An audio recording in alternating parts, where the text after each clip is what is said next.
Welcome back. So next जो remaining work है John Lyly का, वो करते हैं हम। सो नेक्स्ट उसका जो रोमांटिक कॉमेडी है that is Endymion. It is very very important for the exam point of view. So आपको इसका जस्ट स्टोरी की जो आउटलाइन है और इसकी जो मेन कैरेक्टर है वो ध्यान में रखनी है।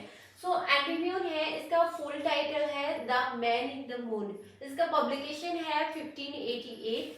So Antibrion here is the main character protagonist of the story. He is a young man. Young man है Antibrion and Cynthia, she is the goddess of moon. वो चांद जिसको बोलते हैं चंद्रमा, उसकी goddess है ये. And Eumendius है, he is the friend of Endymion. Endymion का friend है. And Tellus is the goddess of earth.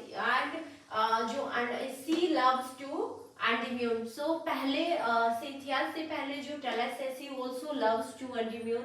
ये भी एंडीम्यून से प्यार करती है। एंड डिप्सस है, ये एक ओल्ड लेडी है हु हैज मैजिकल पावर, जो जिसके पास ब्लैक मैजिक है। And with the help of black magic she can do anything what ever she want. And Corsites है is one person who loves to Tellus, but Tellus है the goddess of earth, she loves to Endymion. So the story क्या होती है? Story होती है कि Endymion है, first he loves to tells. So tells ही यहाँ goddess of earth, goddess of अर्थ है। सो सी लव्स टू एंडीम्यून एंड एंडीम्यून है, he is also agree with her love. But what happened when Endymion meet to the goddess of moon Cynthia, and due to his beautiful nature, due to his honesty and due to his chastity, he immediately falls in love with Cynthia. And both Endymion and his friend Eumenes both are talking to each other, and Endymion tells him that now he start to love to Cynthia the goddess of moon. So Endymion अपने friend को बताता है कि वो जो गोडेस of moon है उसको काफी पसंद करता है and he loves to her. Then when it comes to know the tales, जब गोडेस ऑफ अर्थ टेलस को पता चलता है कि एंडीमियन है, he loves to Cynthia the goddess of moon, then he decide to take revenge on Endymion. तो उसने decide किया कि वो एंडीमियन से, क्योंकि उसको चीट किया है, उसने उसको छोड़ दिया है और वो किसी दूसरी जो गोडेस है उसके उसके मतलब प्यार में है अभी, तो वो क्या करती है, he tries to take revenge on Endymion. उसने एंडीमियन से बदला लेने के लिए डिसाइड किया and she meets with a Dipsas. एक ओल्ड लेडी है ये डिप्सस, उसके पास जाती है। She knows different kind of magic है, उसके पास ब्लैक मैजिक है and he takes the help of black magic. So Dipsas क्या करती है, एंडीमियन को she give him a long sleep for 40 years। मतलब वो क्या करती है, एंडीमियन को 40 साल तक सुलाए रखती है ऑन द मून, चांद के ऊपर।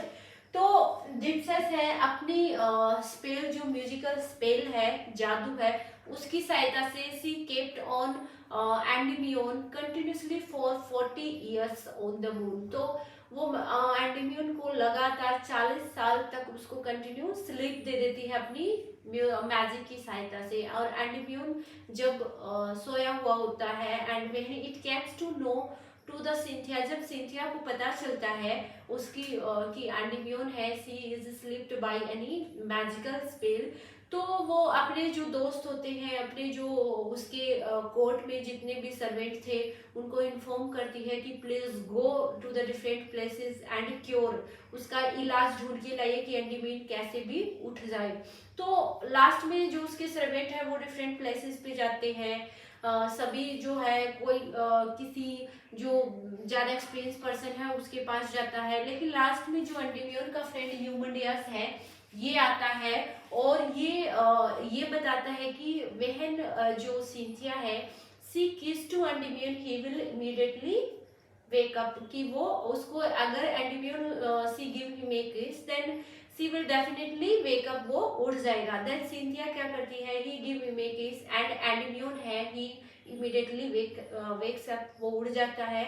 And after taking him, he is aged है क्योंकि वो 40 साल 40 after 40 years he wakes up 40 साल के बाद उठा है वो, तो obviously he is aged person and when Cynthia came to know about that who did this with the एंडीम्यून की, एंडीम्यून के साथ ये सब उसने इतनी लंबी जो नींद है वो किसने दी, जब उसको पता चलता है कि ये सब टैलस और जो कैप्सिस था इसका प्लान था, तो वो उसको टैलस को कैप्चर कर लेती है, अपनी कोर्ट में जेल के अंदर रखती है और उसको क्या करती है बाद में जब एंडीम्यून है वो वैक्स उड़ जाता है आफ्टर 40 ईयर्स, तो वो सिर्फ सिंथिया के अलावा वो किसी को आइडेंटिफाई नहीं करता इमीडिएटली एंड धीरे धीरे स्लोली उसको पता चलता है। तो वो जब उसे पूछा जाता है कि टेलस ने ऐसा क्यों किया, तो वो बताती है कि बिकॉज सी लव्स टू एंडीम्यून, और उसको प्यार को पाने के लिए उसने ऐसा किया। उसके बाद में जब एंडीम्यून बताता है कि he lied to Cynthia because of his chastity, because of his honesty, इसके good nature, but he does not love him romantically, मतलब उसको पसंद नहीं करता, लेकिन उसकी जो chastity है, because she is a good person, honest है, वो कितनी मतलब प्योर है, इसके लिए उसको मतलब पसंद करता है। तो वो सिंथिया होती है वो उसको यंग एज में ट्रांसफर कर देती है, उसको ब्लेसिंग देती है क्योंकि उसके पास भी पावर होती है, और उसको क्या कर देती है यंग एज में ट्रांसफर कर देती है सिंथिया, और बाकी जो टेलस होती है उसको फॉरगिव कर देती है उसकी गलती के लिए। और लास्ट में क्या होता है, सिंथिया और एंडीम्यून शादी कर लेते हैं। उसके बाद टेलस और कोरसाइट जो इसका फ्रेंड होता है, ये दोनों लास्ट में शादी कर लेते हैं और स्टोरी यहीं पे एंड हो जाती है।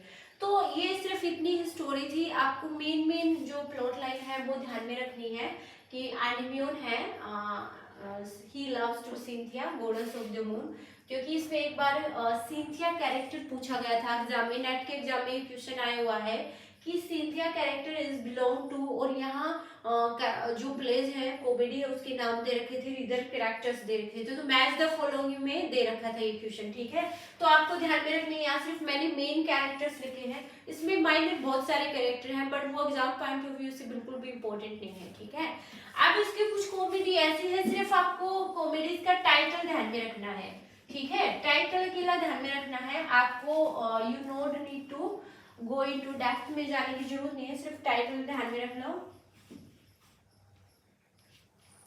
Mother Bombie, Mother Bombie, and second है love metamorphosis, love metamorphosis, and the man in the moon, the women in the moon, women in the moon, okay। so this one, और इसका publication देख देती हूँ मैं 1 मिनट, 90 और 1590, इसका publication भी 1590 है एंड 1595 लास्ट वन।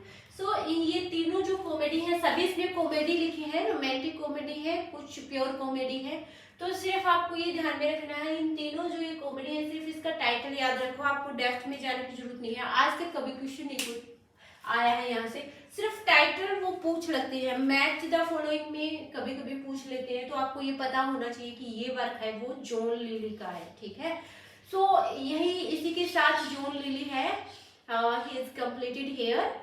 और नेक्स्ट हम one remaining there is Thomas Long, one जो मेंबर है last one and the last member of the University Wits is Thomas Long है, उसको हम नेक्स्ट क्लास में डिस्कस करेंगे।